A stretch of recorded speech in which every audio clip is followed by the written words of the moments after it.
Movie Nights on Halloweentown II, Kalabar's Revenge, 2001 film, 18 December 2024 viewing. I just finished viewing this today, Wednesday, 18 December 2024. I am Tanis Coralee Leonhardi, she, her, hers of Seattle. I am Tanis Presley, she, her, hers of Graceland.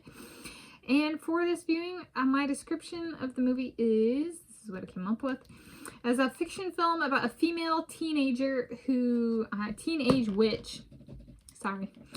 female teenage witch who falls romantically for a wizard on Halloween night, and her journey working through his betraying her by taking the magical belongings / magic of her family in Halloweentown. So essentially there's this big party on Halloween night, and there's this guy, and he's kind of attractive, so she shows him some stuff she probably shouldn't show him because it's not even her belongings, it's like her grandma's belongings. And so he steals a spell book of her grandma's, and it's like, well, I remember watching this when I was growing up, and like it came out, and I was just like, well, don't show him the stuff to begin with, you know, like that's not your stuff. And my sister liked to steal stuff from us, or take without permission, or without asking. So I was like, really? Gonna let this guy just steal from a family member? Anyway, so she lets him steal this thing, right? Technically, she chaperones his stealing of this spell book, and and then he casts a spell that takes the magic away from a bunch of people. I'm like, you little witch! Right? It fits. So as I go through this, I'm gonna have Ghirardelli chocolate square milk chocolate. So it's kind of a funny one in that sense of like, don't forget, when you fall in love or if you fall romantically for somebody, you still need to protect yourself, and you know, that kind of stuff. It's a Disney Channel original movie, so like there's like those little lessons. So I'm gonna, and essentially when the magic is taken away from a place or a thing or a person or a living organism, they turn gray. And then when the magic comes back, they go back into full color mode, in full energy. And so when they're kind of gray, it's not just that they're gray in color, but they're gray in like, they have a very low energy, mellow demeanor, and they're kind of lifeless. And then when the magic comes back, it's like it's everything that brings them life, you know. And so that's kind of it. I enjoy it. I have 5 out of 5 stars. This is a double pack, so I have to rate across both for my King County Library System review rating, and I'll go with a 5 for this double pack of Halloweentown and Halloweentown II, Kalabar's Revenge. But my other notes: the goblin named Luke in this movie was in the last one too. In this movie, when he's gray,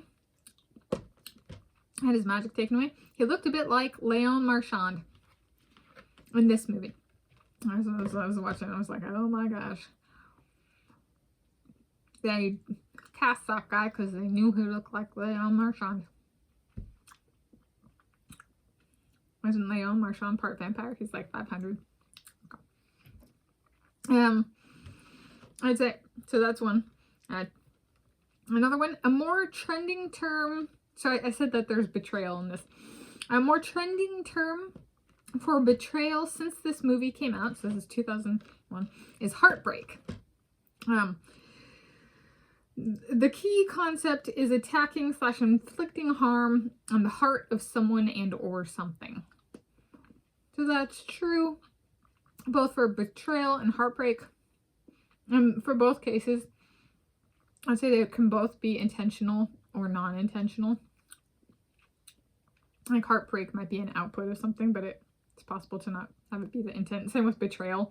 Like you do something and then somebody's like, oh! He's like, well, I had no idea. So it's a little bit of a mix there. Heartbreak can also be a response to betrayal. Like, you betrayed me, so I'm going to break your heart. In that context, heartbreak is a type of retaliation.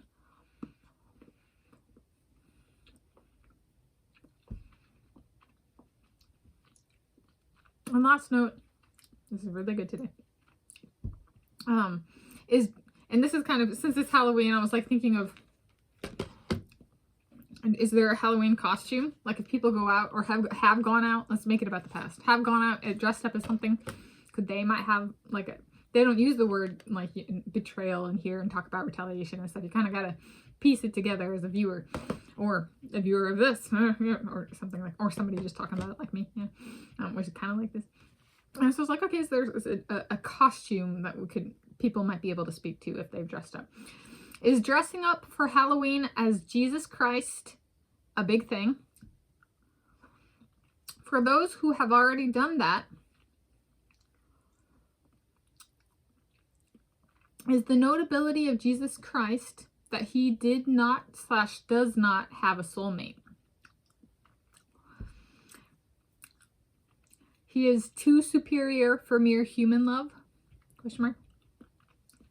So for kind of a two-part, is he like the guy who steals magic? If the guy who stole the magic doesn't have a soulmate, then technically wouldn't Jesus Christ be like the bad guy in this movie? You puny humans, do what I tell you to do. There is no love here. He didn't have a lady, so maybe he's more of a villain. I don't know. I have not dressed up for Halloween as Jesus Christ. Jesus Christ comes once in human form in many places on Halloween. He really has multiple holidays after him when people dress up like him on Halloween. There we go. But is it really the real Jesus Christ? There we go. Anyway, 60 out of 10 for real. That was really good. Okay, movie notes on Halloweentown II, Kalabar's Revenge, 2001 film, 18 December 2024 viewing.